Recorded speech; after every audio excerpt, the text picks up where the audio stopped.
मैं ऐसे नहीं छोड़ूंगा। राजा भीम रुक जाइए, ये सही समय नहीं है।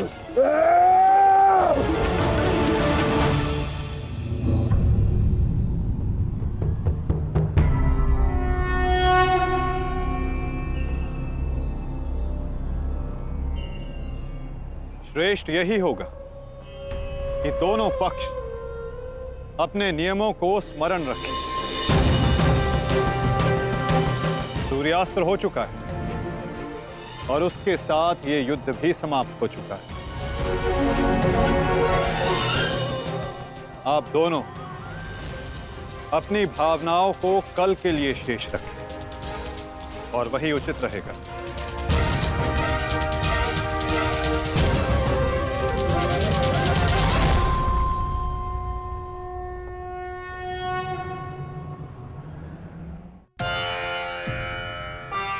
मैं आपको पुनः लौटा रही हूँ महादेव।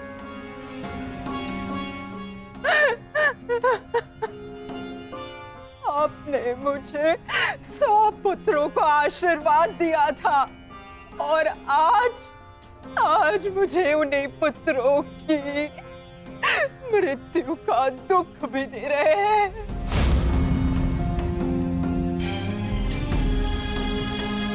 विलाप ना करो गांधारी। युद्ध में मृत्यु होना निश्चित है। कभी स्वयं के पक्ष के योद्धाओं की और कभी विरोधी पक्ष की। ईश्वर को दोष मत दो। ईश्वर का धन्यवाद करो कि तुम्हारे पुत्रों को वीर गति प्राप्त हुई है। आपके मन को समझाने के लिए ये तर्क पर्याप्त हो सकता है आर्य, परंतु मैं क्या करूं? मैं तो एक माता हूं ना। मेरे तप के बदले महादेव ने मुझे ये आशीर्वाद दिया था, तो फिर ये मेरे तप का फल मुझसे कैसे छीन सकते हैं? कैसे आर्य? पूछिए इनसे, इन्होंने ये अनर्थ क्यों होने दिया? जो पहले मुस्कान दी तो फिर बाद में आंखों में अश्रु भर दिए। ऐसे ईश्वर नहीं चाहिए मुझे, नहीं चाहिए। दासी, तुम इस शिवलिंग को इस कक्ष से, इस महल से बाहर कर दो। मुझे नहीं चाहिए कोई प्रभु, कोई मंदिर, किसी चीज की आवश्यकता नहीं है मुझे। तुम्हें जो उचित लगे तुम वो करो गांधारी। मैं वो करूंगा जो मुझे आवश्यक लगता है। रथ सज्ज करो संजय। मैं इसी क्षण कुरुक्षेत्र जाऊंगा।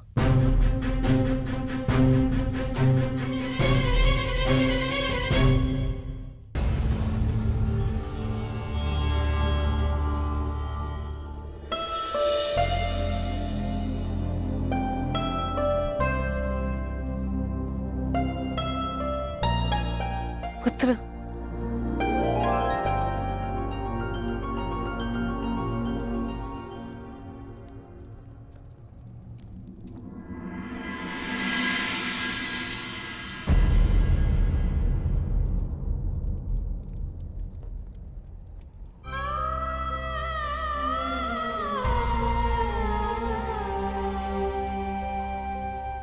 युद्ध में योद्धा को घाव लगना सामान्य बात है। आप चिंतित मत होइए। मैं जो भी कर रही हूँ अपना कर्तव्य समझकर नहीं,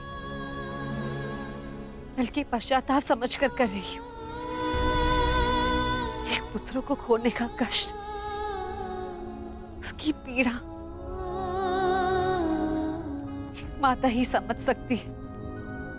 मैं भी एक माता हूँ, परंतु दुर्भाग्य से इस अनर्थ को रोकने में सक्षम नहीं हूं। इसलिए लेप लगा रही हूं। अपने मन के घाव को थोड़ी शीतलता देने का प्रयास कर रही हूँ। पुत्र, तुम दुर्योधन के पास जाओ। इस समय उसे अपने मित्र की सबसे अधिक आवश्यकता है।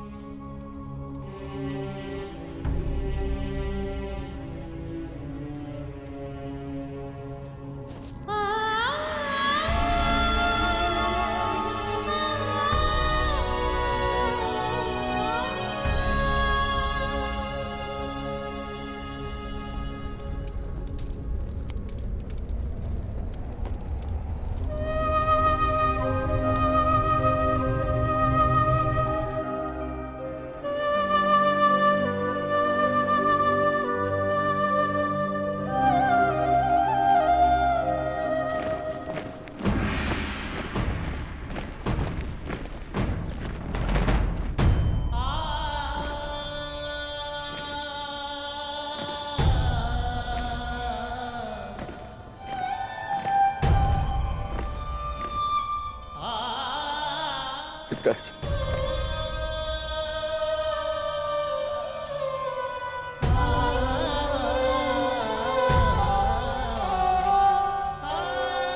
पिताजी, ये मौन रहो और इस अंतिम संस्कार की विधि को रोको।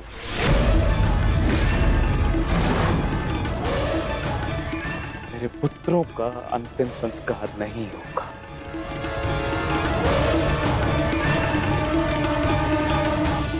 महाराज, ये कैसा अनर्थ करने जा रहे हैं आप? देखिए, इस संसार में आने वाले का और इस संसार से जाने वाले का संस्कार अत्यावश्यक होता है, अन्यथा इनकी आत्माओं को कैसे मुक्ति मिलेगी? क्या कर रहे हैं आप? क्या इस संस्कार से मुझे मेरे पुत्रों को खो देने की पीड़ा से मुक्ति मिल सकती है शकुनी?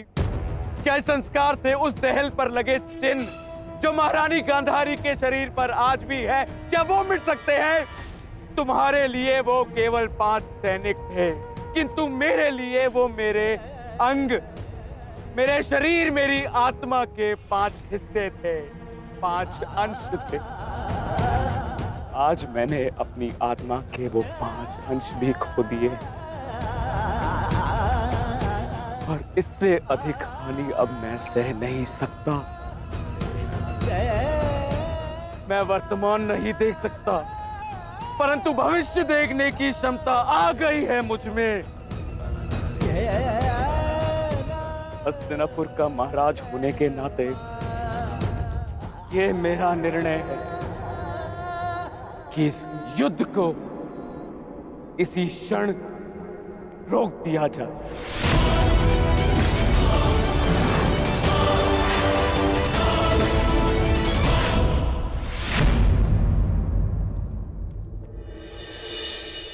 पिताश्री,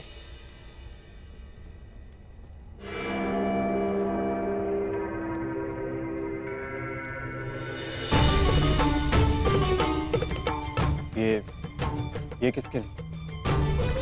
आपके लिए पिताश्री। आज आपको अंगराज कर्ण के 2 बाण लगे थे ना, उनके उपचार के लिए।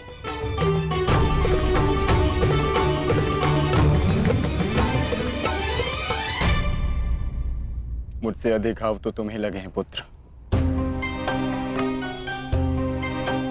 मैंने सुना तुम्हारे और दुर्योधन के मध्य हुए द्वंद्व के विषय में।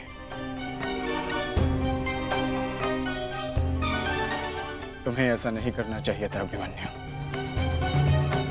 दुर्योधन एक दुर्जय योद्धा है, शक्ति में, अनुभव में तुमसे कहीं अधिक। तुम्हें सावधान रहना चाहिए। पिताश्री उचित कह रहे हैं आर्य।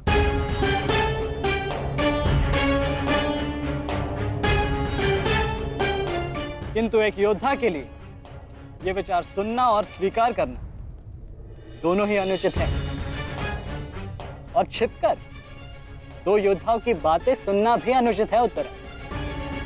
इसलिए यहाँ आओ।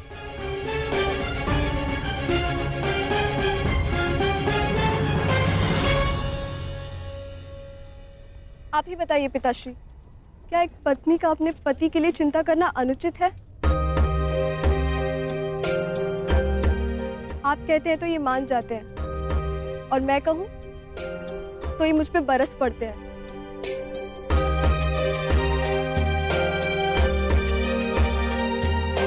आप ही ने कहा था ना कि काका श्री दुर्योधन के साथ द्वंद्व करना इनके लिए उचित नहीं है।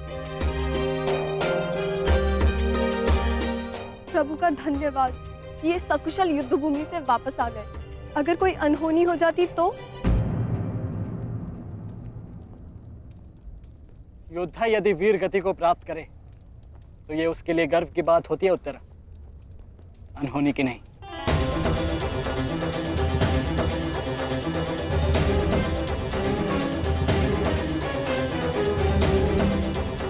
मुझे तुम्हारे साहस और कौशल पर गर्व है पुत्र, परंतु उत्तरा का कहना भी अनुचित नहीं है। प्रत्येक पत्नी को अपने पति की चिंता होती है। उत्तरा केवल तुम्हें सुरक्षित देखना चाहती है पुत्र।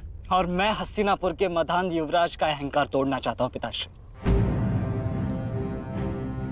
जब भी रणभूमि में मेरी दृष्टि उन पर पड़ती है तो मेरे कानों में माता द्रौपदी की करुण पुकार गूंजने लगती है, और फिर मैं स्वयं को रोक नहीं पाता। तो आप दोनों पूर्णतः निश्चिंत रहिए।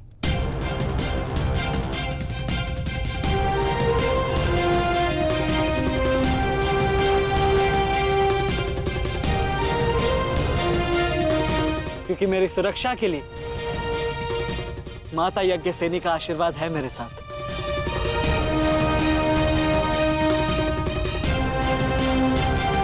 और जब तक ये मेरे साथ है मुझे कुछ नहीं हो सकता।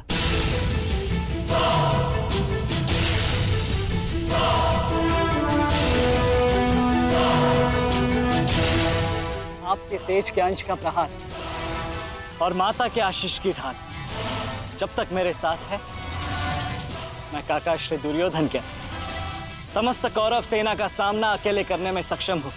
मुझे उन पांडवों से अब विजय नहीं चाहिए। अब मुझे उनसे अपने इन भ्राताओं के मृत्यु का प्रतिशोध चाहिए।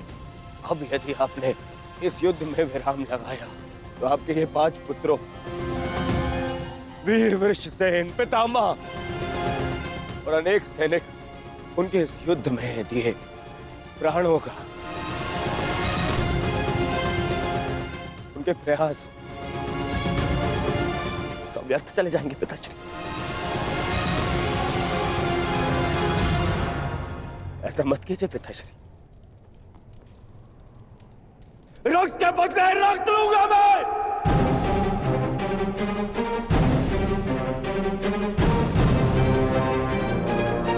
आपने अपने पुत्र खोए हैं।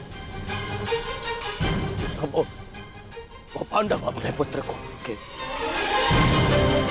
और हम मुझे पाएंगे पिताश्री। मूर्खतापूर्ण बातें मत करो दुर्योधन।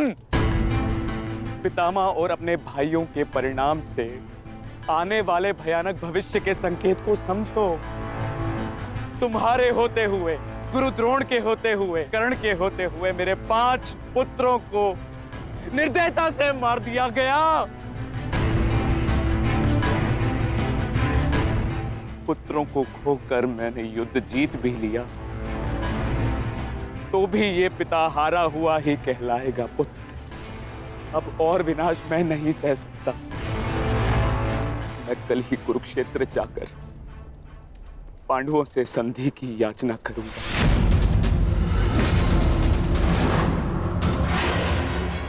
पांडवों से अपने पुत्रों के प्राणों की रक्षा की याचना करूंगा मैं, क्योंकि केवल यही एक मार्ग शेष है। मुझे इस युद्ध भूमि, इस युद्ध से दूर रखने का एक और उपाय है पिताश्री।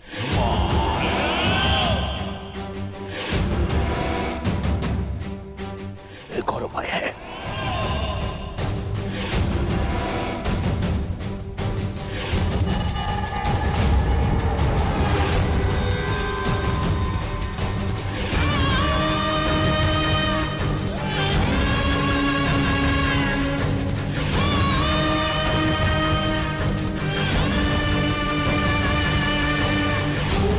उपाय यह है कि आप इसी क्षण मेरा वध कर दें। अभी मेरे प्राण हर ले, क्योंकि मैं ना संधि करूंगा और ना ही याचना करूंगा उन पांडवों के समक्ष।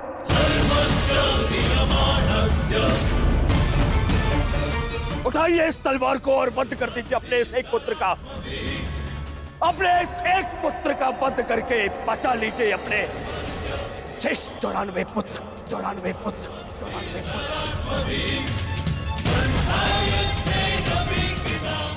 लीजिए और प्रहार करिए मुझ पर। लीजिए, उठाइए इसे और प्रहार करिए अपने इस पुत्र पर, क्योंकि वो अब पांडवों के समक्ष नहीं झुकेगा। मेरे मित्र से पूर्व आप मेरा वध करें। यदि आपको हम पर विश्वास नहीं तो हमें जीवित रहने का कोई अधिकार नहीं। आप मेरा वध करें या हमें एक और अवसर दें। अपने पुत्रों के बलिदान को व्यर्थ मत जाने दीजिए महाराज। युद्ध लड़े बिना पराजय स्वीकारने से तो अच्छा है कि आप अपने हाथों से हमें मृत्यु प्रदान करें। आपने अपने पुत्र के लिए जो स्वप्न देखे हैं, क्या उनमें वो स्वप्न भी सम्मिलित हैं जिनमें वो अपने शत्रुओं के सामने क्षमा याचना करे?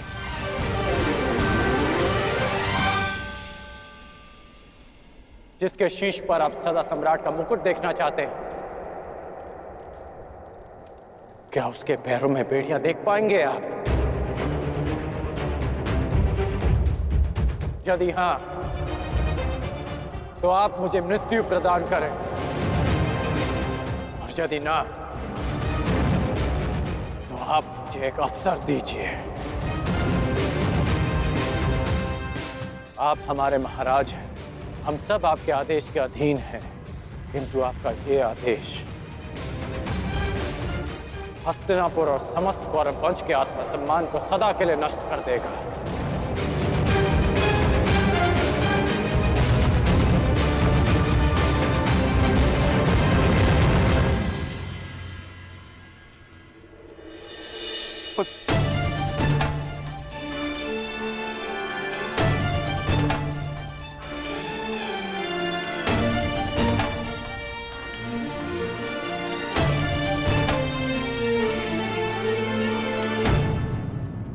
मैं क्या करूं पुत्र? एक पिता के लिए अपने पुत्र की अर्थी का बोझ इस जीवन का सबसे बड़ा बोझ होता है पुत्र,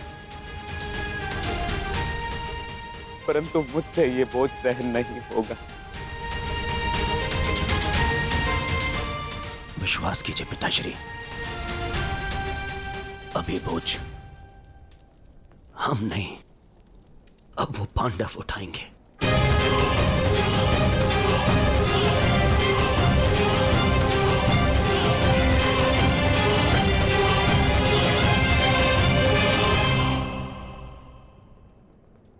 आइए पिताश्री, मेरे वीर भ्राताओं को ससम्मान विदा करें।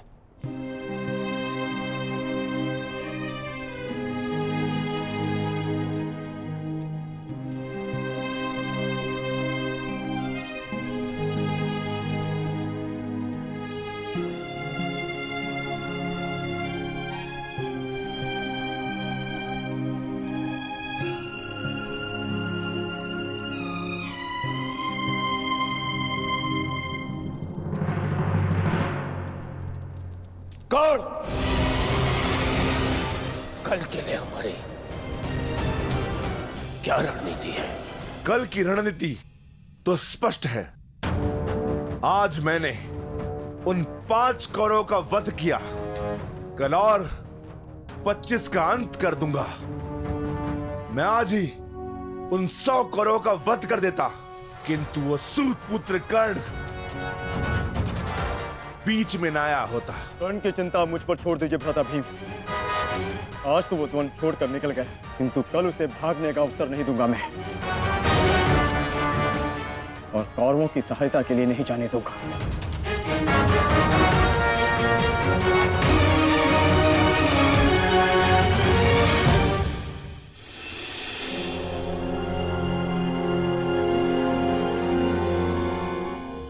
महाभारत का 12वां दिन है कल,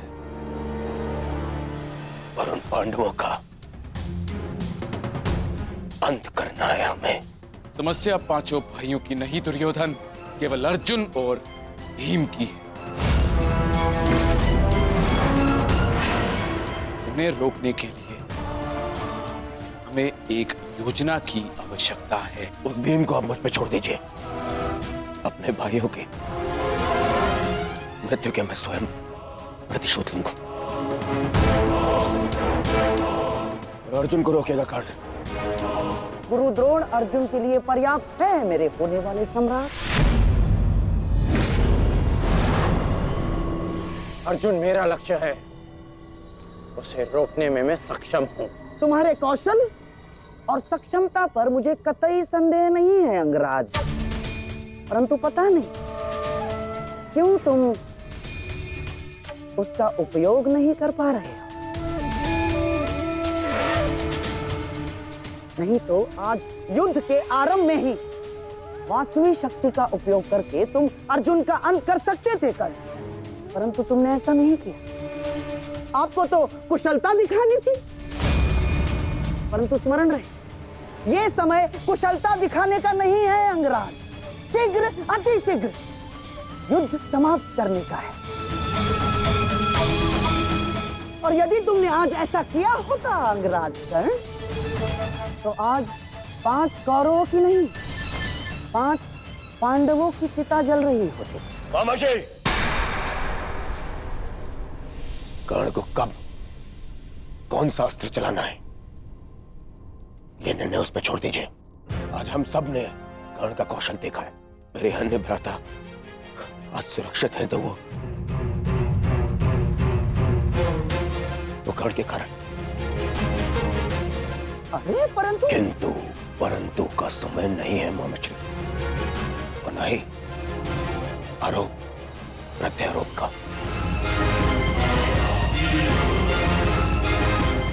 ये समय है साथ रहने का, उनका और उनकी उन उदंड पुत्रों के अंत करने का समय है ये।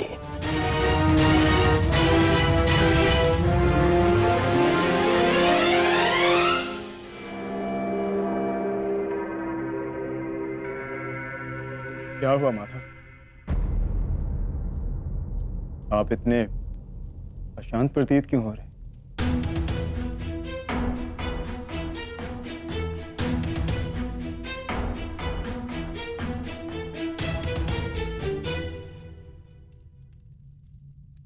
यह अशांति आज के युद्ध के परिणाम की है पार्थ।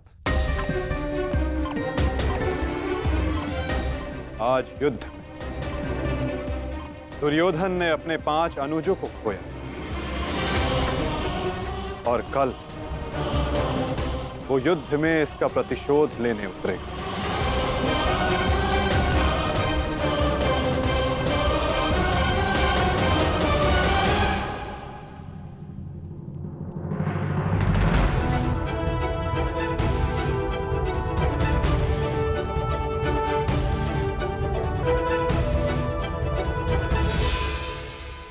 आचार्य की व्यूह रचना तुम सुन चुके हो मित्र, तो तुम्हारे मन में कोई विचार है? यदि सेनापति द्रोणाचार्य आज्ञा दें तो मेरे पास एक योजना है। अवश्य कहो अंगराज।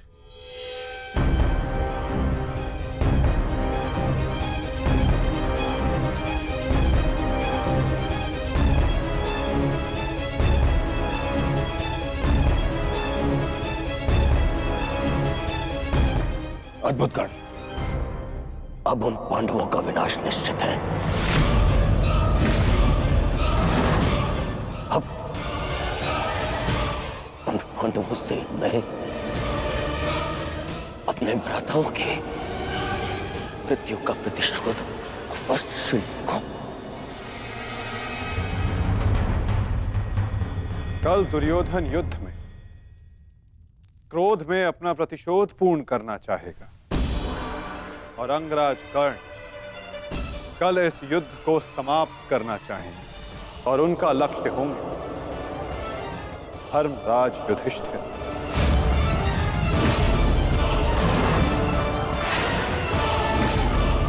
और हम सब का लक्ष्य होगा कौरवों की रणनीति को तोड़ देना।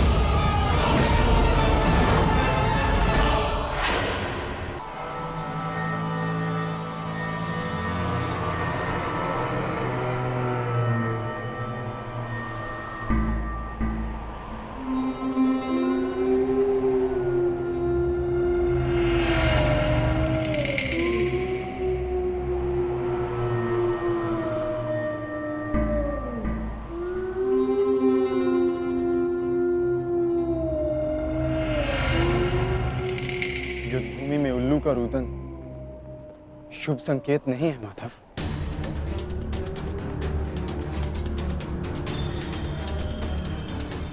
हाँ पार्थ, कदाचित आज का दिन ये युद्ध कठिनाइयों से भरा होने वाला है। आज की परिस्थितियों के लिए सज्ज रहना पार्थ।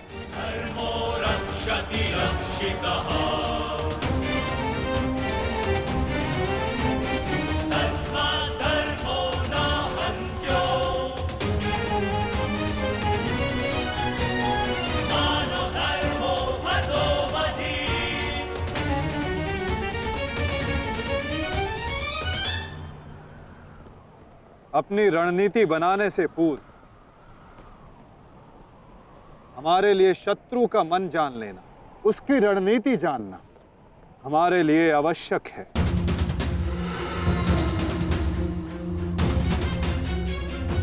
सबको ज्ञात है ना कि आज शत्रु का लक्ष्य क्या होगा? युधिष्ठिर को बंदी बनाना हमारा आज का लक्ष्य होगा।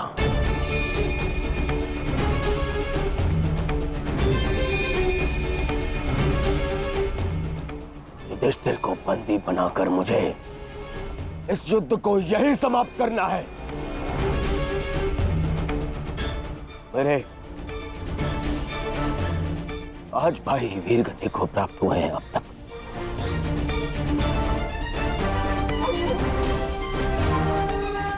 श्रद्धांजलि श्रद्धांजलि देनी है मुझे उन्हें।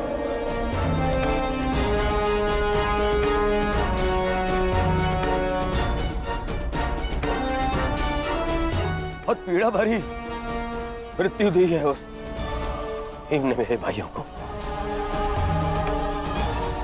इन पांडवों को इतनी पीड़ा दूंगा कि अपनी मृत्यु की भिक्षा मांगेंगे ये मुझसे।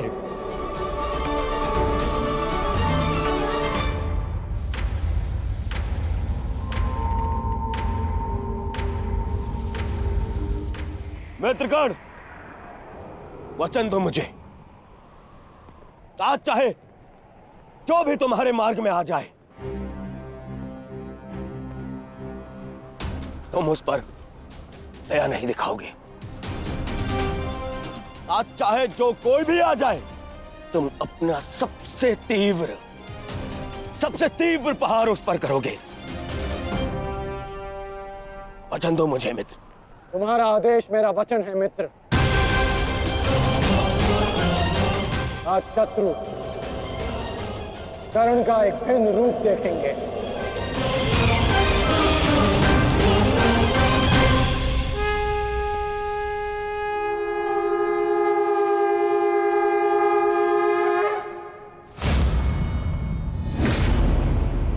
आक्रमण!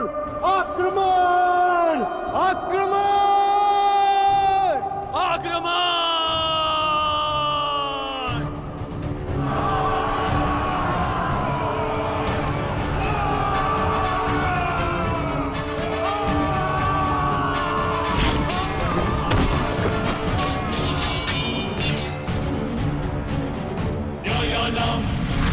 का अस्त्र।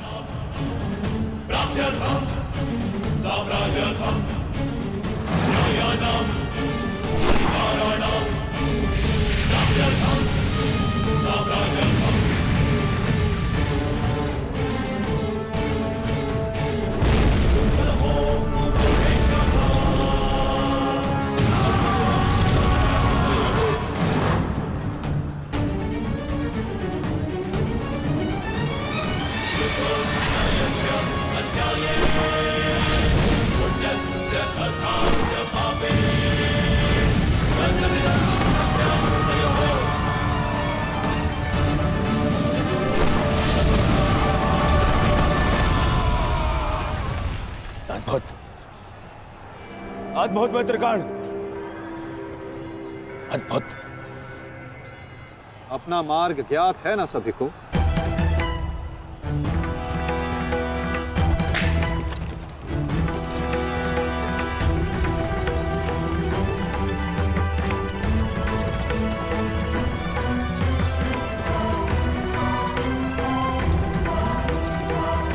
ये क्या कह रहे हो संजय?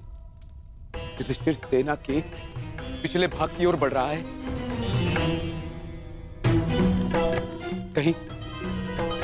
कहीं उसे हमारी रणनीति का भान तो नहीं हो गया? कौरव युधिष्ठिर को बंदी बनाना चाहते हैं? ये तो मुझे ज्ञात नहीं है महाराज, किंतु युवराज दुर्योधन इस बात से बहुत व्यग्र हो रहे हैं।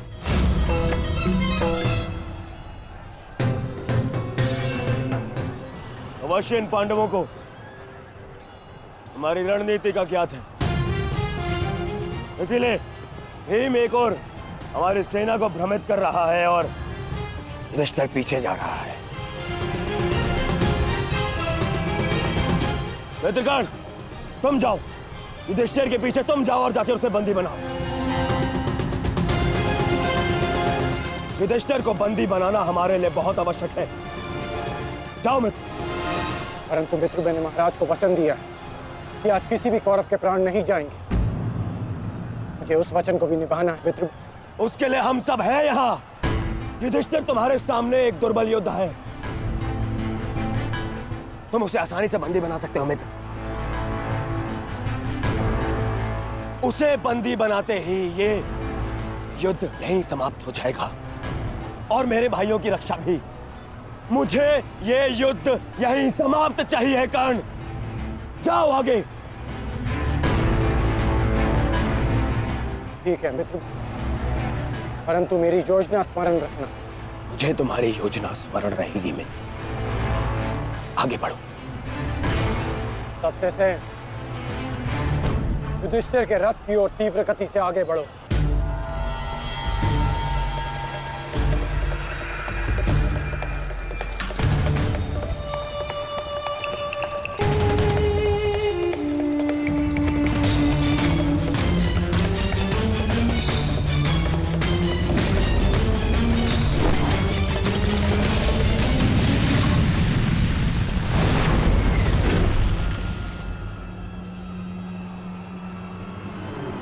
योद्धा शत्रु की ओर आगे बढ़ता है, उससे पीछे नहीं भागता।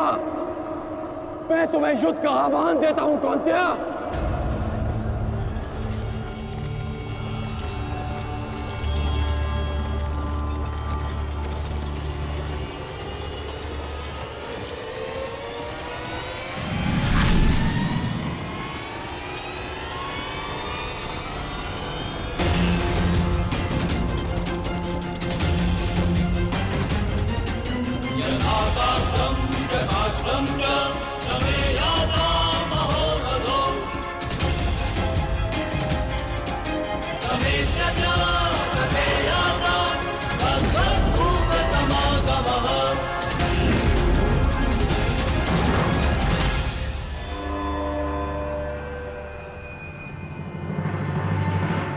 कौंतेय तुम्हारा आवाहन स्वीकार करता है।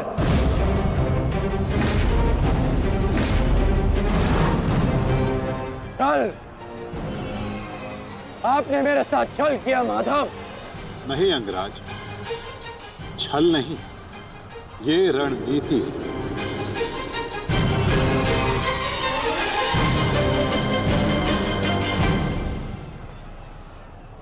ये युधिष्ठिर का रथ है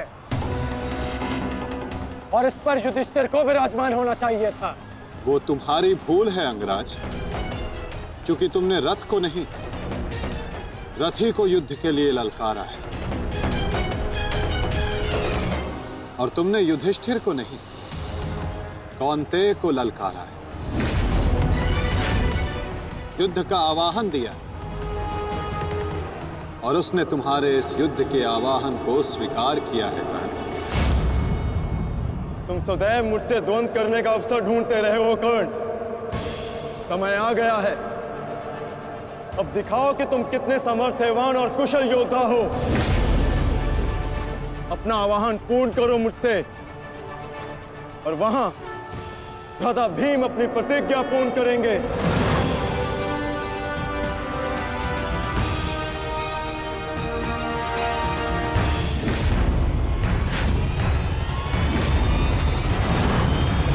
आज मैं 95 कौरवों का अंत कर दूंगा।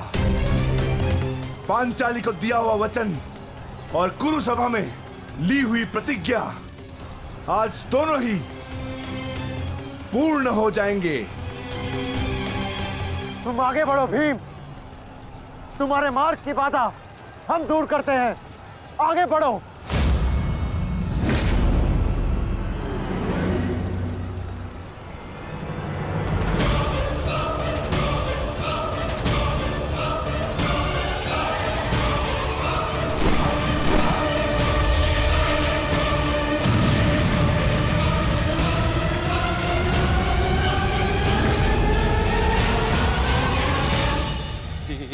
ये क्या कह रहे हो संजय? वहां वासुदेव ने काट से कर्ण को फंसा दिया और यहाँ भीम हमारे व्यू में प्रवेश कर चुका है। शेष तीनों पांडव उसके पीछे हैं। अब कौन बचाएगा मेरे पुत्रों के प्राण? कौन करेगा उनकी रक्षा?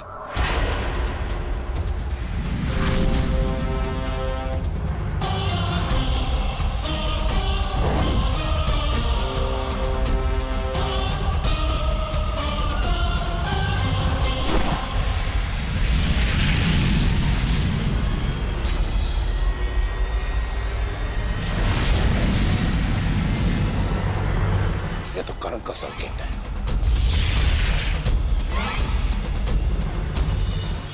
तुम कोई भी संकेत दे लो कर्ण, तुम्हारी सहायता के लिए यहां कोई नहीं आ पाएगा और ना ही मैं तुम्हें कौरवों की रक्षा करने के लिए यहां से जाने दूंगा।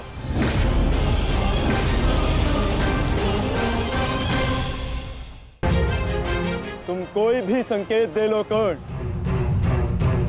तुम्हारी सहायता के लिए यहां कोई नहीं आ पाएगा। कौन कहता है कि मैं रक्षा के लिए संकेत दे रहा हूं? माधव भले ही तुम्हारे सारथी हैं, किंतु इनकी नीति मैं तुमसे अधिक पहचानता हूं।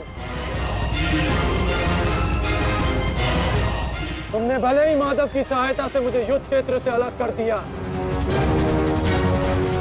किंतु मेरी रणनीति को विफल नहीं कर पाओगे अर्जुन।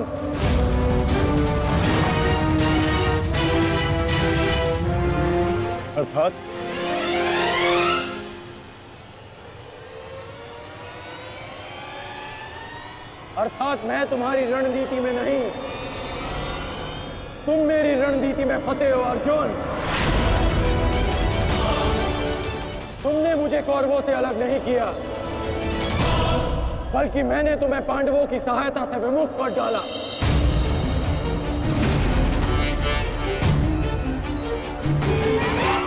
अब तुम भीम की सहायता नहीं कर पाओगे अर्जुन, और भीम किसी कौरव का वध नहीं कर पाएगा।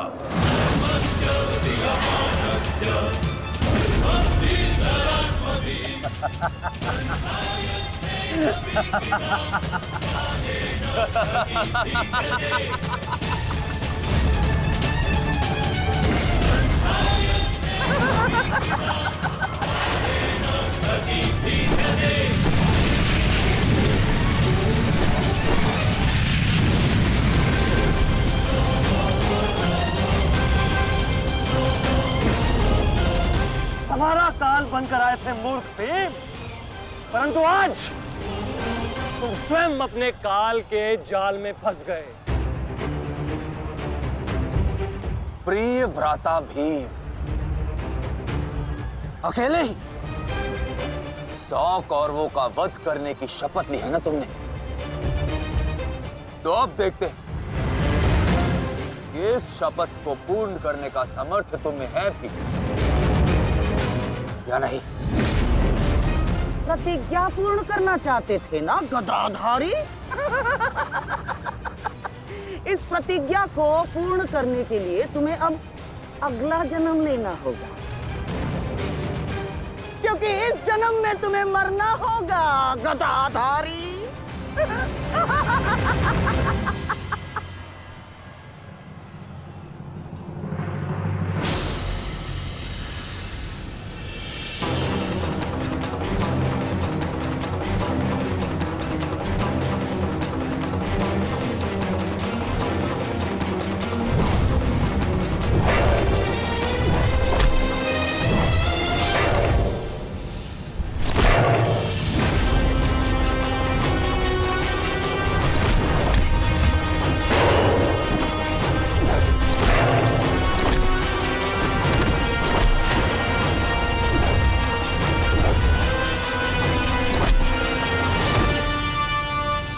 तुमने मेरे भाइयों को बहुत निर्दयता से मारा है भीम। आज मैं तुम्हारे लहू से उनका तर्पण करूंगा। और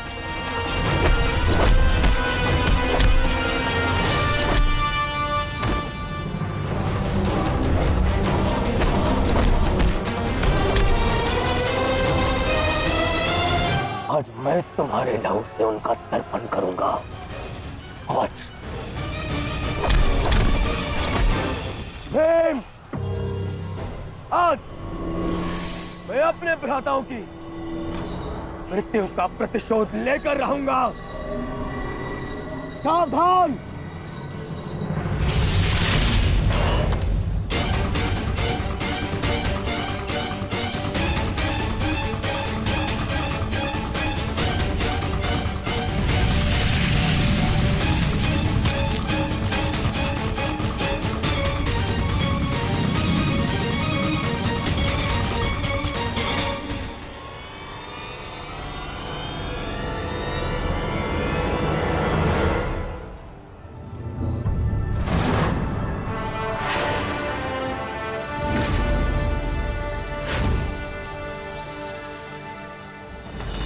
आपका प्रतिशोध पूर्ण हो ना हो, परंतु मेरा प्रतिकार आज अवश्य पूर्ण होगा।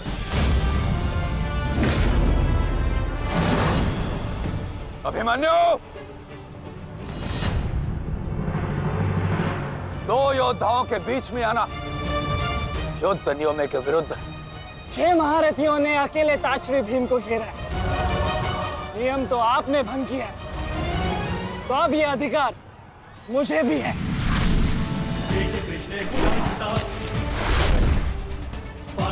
अभिमन्यु! चक्रबंधास्त्र।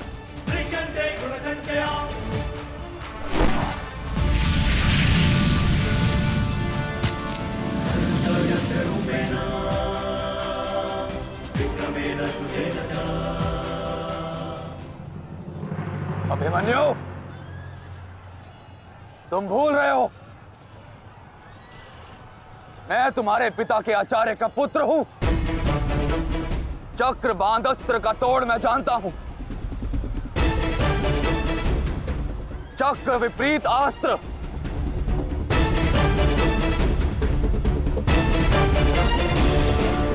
भूल तो आप रहे हैं महारथी। विपरीत अस्त्र तभी कार्य करता है जब युद्ध नीति गत हो। एक योद्धा पर आप सभी ने आक्रमण कर युद्ध नीति भंग की। अब अपनी इस अनीति का दमन देखिए। बालक! बालक! मेरी शत्रुता तुमसे नहीं है। मेरे मार्ग से हट जाओ, अन्यथा अपने प्राणों से हाथ धो बैठोगे। धो तो आज मैं उस कलंक को दूंगा जो मेरे परिवार के माथे पर है, कि अपने कुलवधू के अपमान का प्रतिकार नहीं कर पाए।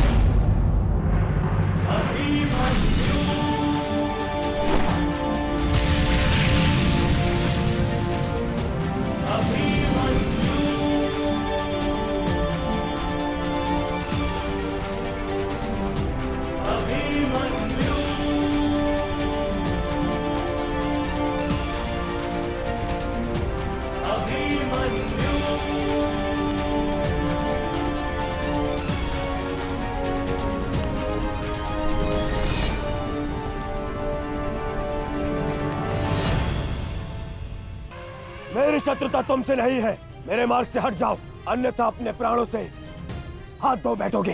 धो तो आज मैं उस कलंक को दूंगा जो मेरे परिवार के माथे पर है, कि अपने कुलवधू के अपमान का प्रतिकार नहीं कर पाए।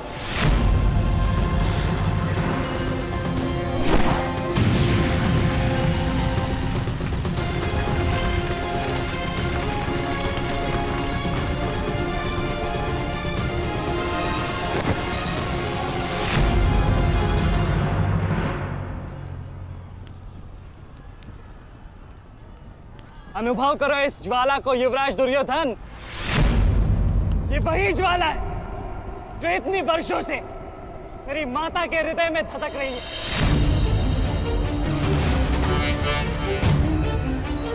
छोटा था मैं बहुत, पर मेरा रोम रोम जल उठता था ये सुनकर कि मेरी माता के साथ क्या हुआ।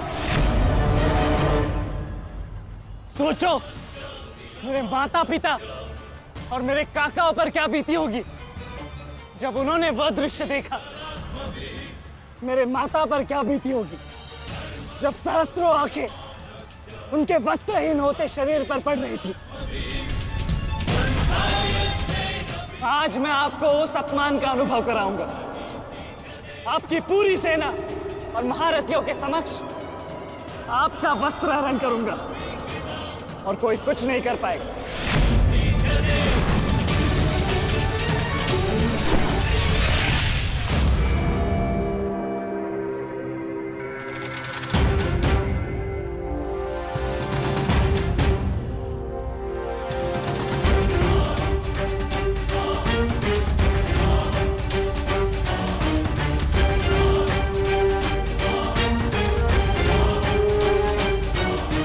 अनुभव करो उस अपमान का, अनुभव करो उस वस्त्र हरण से हुए अपमान का जो आप सभी ने किया। नदी जब सीमा तोड़ती है तो बाढ़ आती है।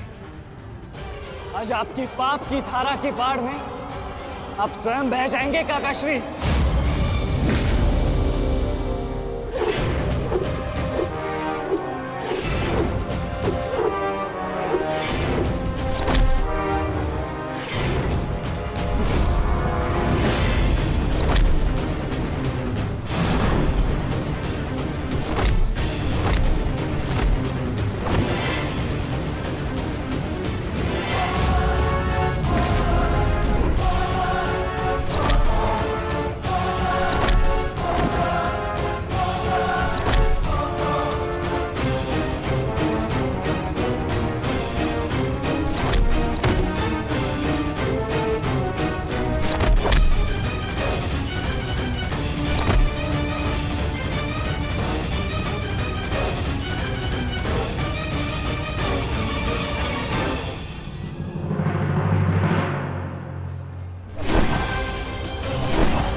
आप अपनी शक्ति व्यर्थ कर रहे हैं आचार्य।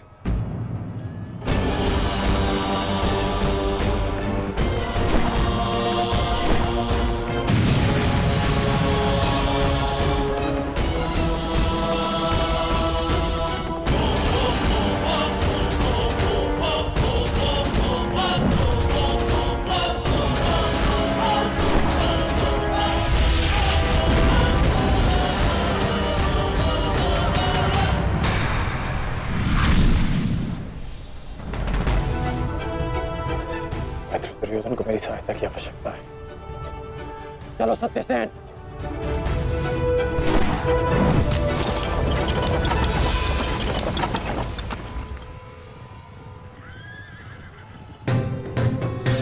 कहां चले अंगराज? मैं जानता हूं कि तुम्हारे मित्र पे आए संकट का संदेश तुम्हें मिल चुका है, परंतु मैं तुम्हें जाने नहीं दे सकता। तुम कदाचित मुझे रोक सकते थे अर्जुन, परंतु तुमने एक भूल कर दी। तुम अपने रथ पर नहीं हो अर्जुन। हाँ, वासुदेव तुम्हारे सारथी हैं, परंतु महाबली हनुमान का आशीर्वाद तुम्हारे रथ पर नहीं।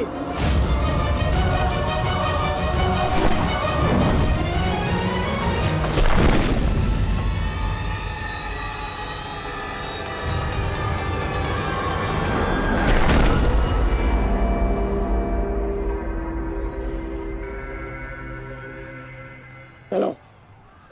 मैं अभी भी पराजित नहीं हुआ हूं कर्ण। तुम इस प्रकार द्रोण छोड़कर नहीं जा सकते।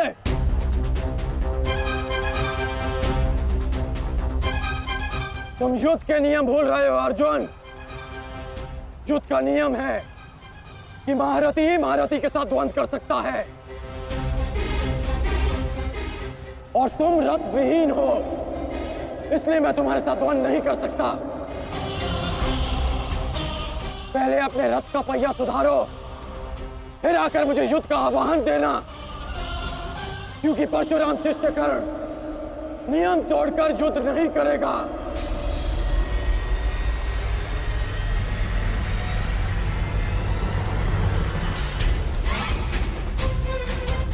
चलो सत्यसेन।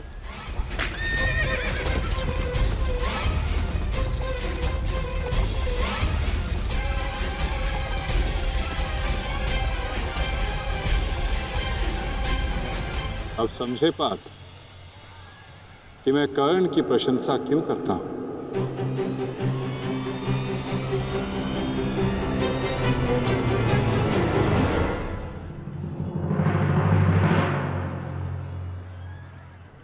मानता हूं कि आपका वध करना काकाश्री की प्रतिज्ञा थी। उनकी प्रतिज्ञा को भंग करने का दंड मैं सह लूंगा, परंतु आज अपनी माता के अपमान का दंड मैं आपको अवश्य दूंगा।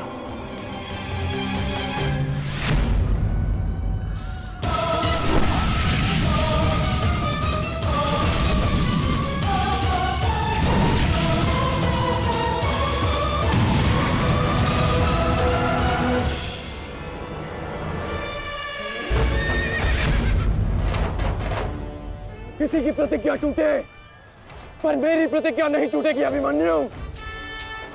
और मेरी प्रतिज्ञा है कि जब तक मैं जीवित रहूंगा, मेरे मित्र के प्राण नहीं जाएंगे।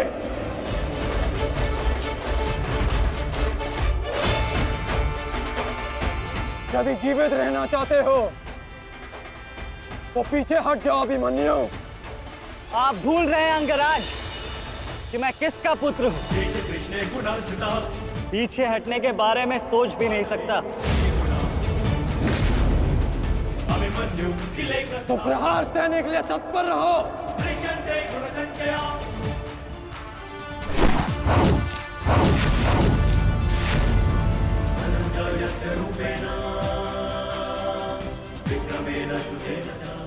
ये मेरे लिए पर्याप्त नहीं अंगराज।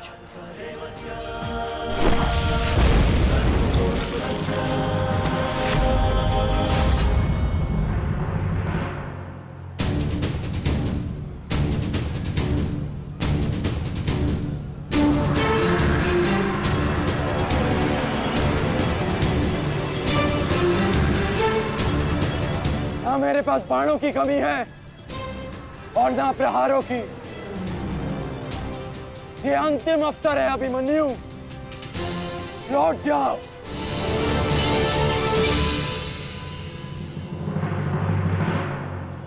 तो मेरे तुनीर में भी उत्तर प्रस्तुत है अंगराज।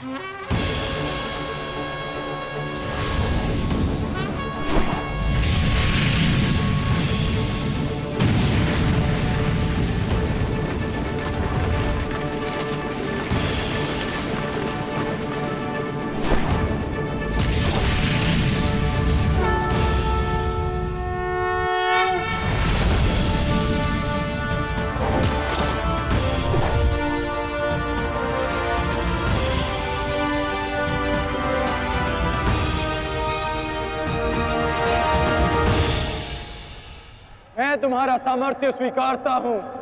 तुम एक कुशल योद्धा हो अभिमन्यु, किंतु कुशल होने के साथ साथ बुद्धिमान होना भी आवश्यक है। लौट जाओ। यदि कल युद्ध करना चाहते हो तो आज जीवित रहना सीखना होगा। लौट जाओ अभिमन्यु।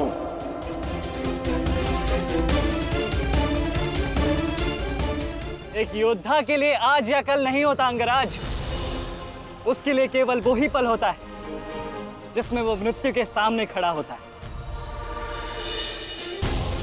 एक वीर योद्धा से सुना था मैं, हे मृत्यु, तैयार यदि तू आने को, प्रसन्न मुखा। द्वार खुला है, तेरा स्वागत, प्रसन्न मुखा।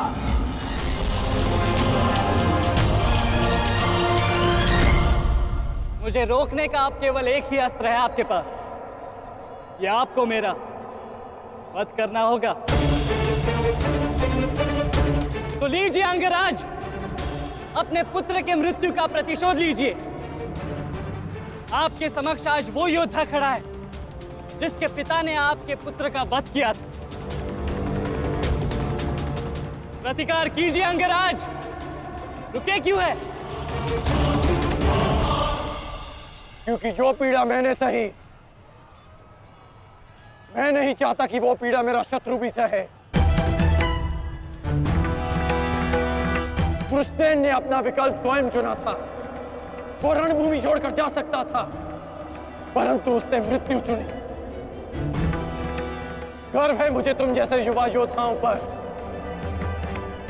जो अपना कर्तव्य पूर्ण करने के लिए सदैव तत्पर रहते हैं। मैं जानता हूं कि तुम पीछे नहीं हटने वाले अभिमन्यु, परंतु मुझे भी अपना कर्तव्य पूर्ण करना है।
तुम्हें देखकर मुझे अपना बचपन स्मरण हो रहा है। अभी तुम्हारा जीवन आरंभ हुआ है वत्स। इसे इस प्रकार व्यर्थ मत करो। मैं आशा करता हूं कि अगली बार जब हम दोनों मिले